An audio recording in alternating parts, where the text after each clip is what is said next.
Bueno, pues quiero agradecerles a todos que estén aquí.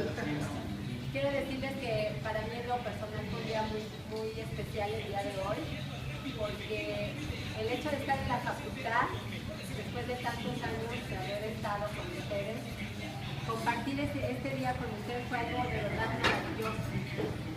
Quiero agradecerle a la vida y a todo haberme dado la oportunidad de estar en la facultad y sobre todo de habernos conocido, ¿no? Para mí, digo, obviamente la facultad nos ha dejado muchas cosas en la parte profesional, pero a mí en lo personal lo que nunca voy a cansar de agradecerle a la facultad es haber tenido el privilegio de tener a mis mejores amigos entre todos ustedes. Muchas gracias, de veras, por eso.